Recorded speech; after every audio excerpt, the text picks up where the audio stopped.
Hello everybody, here we are today talking about the CFL schedule that they released yesterday, so we're going to be talking just about my thoughts on that. So before we start, please make sure to subscribe if you're new to me or the CFL, whatever the case may be. That being said, let's get on into it.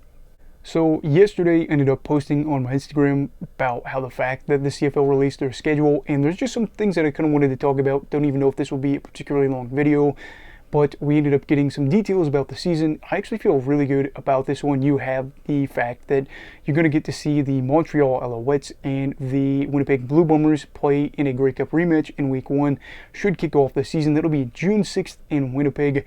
Going to be a really fun atmosphere like that. I love whenever we're able to watch the teams play each other the first week in the Grey Cup rematch. The NFL can't do that. That's something that we have the ability to do. And I also think that this is a game where we could really see Winnipeg go out there and make a big statement, get their revenge, and say, we are still right up there with the class of the league, which they realistically are. I know we've still got free agency to worry about, but they're probably looking to go out there and say, yeah, last year hurt, but we are still motivated and we're looking to get this dynasty status locked up. Whereas Montreal, I think, is a team that really could make a big statement as to who they are if they win this game. They have been able to sign guys like Cody Fajardo, they got Darnell Sankey, they got Sean Lemon, they got Mustafa Johnson, they got Tyson Philpott. All these guys already signed up for them again, and to be able to keep a lot of these pieces in this team here to stay and to see if they could beat Winnipeg at their own stadium would be big, as it would be just a great way to kick off the year and say, yeah, we won the Grey Cup last year, we're looking to do it again this year. And I guess I got so excited about the first week that I totally glossed over the fact that you have preseason, I believe, kicking off May 20th. The first game will be Winnipeg against Saskatchewan, so kind of cool there near my wife's birthday. Probably won't be watching a lot of preseason games as it's near her birthday, but still one of those deals where it feels like it is right around the corner, even though it is months away. Just really looking forward to seeing some preseason action, seeing who's going to get some reps, maybe some guys that are on their team, seeing where they're at, kind of where they could be headed. Then, of course, on June 20th, the Owls will be able to hoist their banner. I don't remember if they're going to play there, but it's going to be a big moment for this team as they end up winning their first championship since 2010. Talked about before, a couple of times about how big and how meaningful this championship really was for this team, because, again, after Calvillo left, there were some dark days for this team. There's talk about, are they going to leave? Again, are they going to fold? Again, what's going to happen here? And since 2017, or 2019, I should say, at worst, they've been an average team. Now it looks like they're in a spot where they could be a team that, again, maybe wins 10, 11, maybe on a good year, 12 games or even more if they continue to build off this, and is in a good spot. Obviously, you have Montreal and Laval that are in the Vanier Cup regularly, or at least contending for it for U Sports. Quebec is in such a good spot for football, and I'm really hoping there's a great crowd here because, again, it being so long since they won their last Grey Cup, it'll be 13 years since the last time that they raised a banner. It's going to be really big for them. I'm hoping that this is just a celebration of football within the province. As for some other takeaways, the league is going back to a more even schedule, which I am so excited about.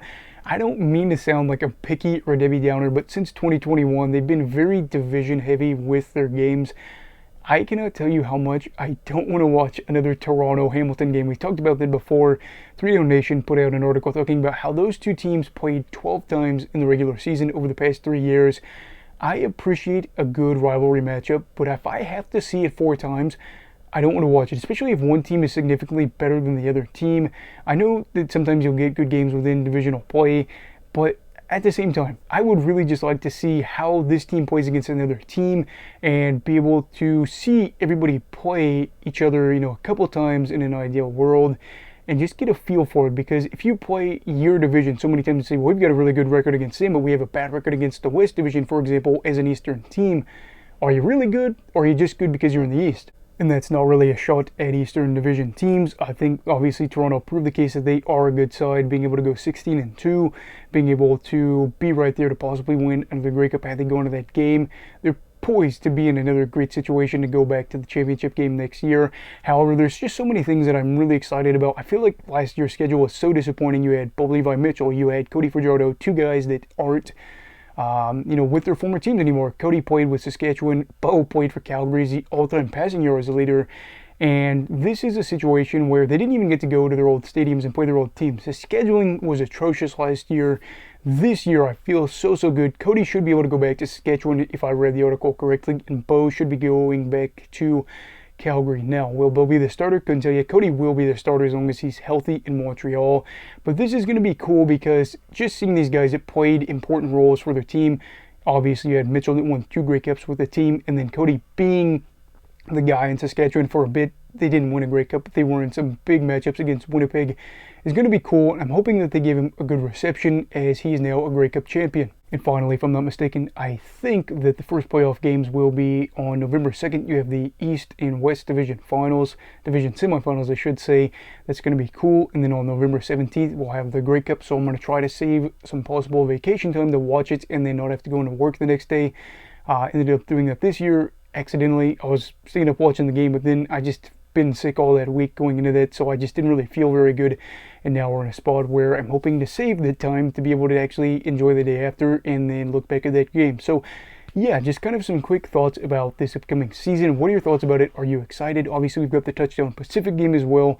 Going to be really cool. Let me know your thoughts down below for this upcoming season and some games you are looking forward to. Maybe some games you're going to. Anyway, everybody, please make sure to stay safe and have a great night.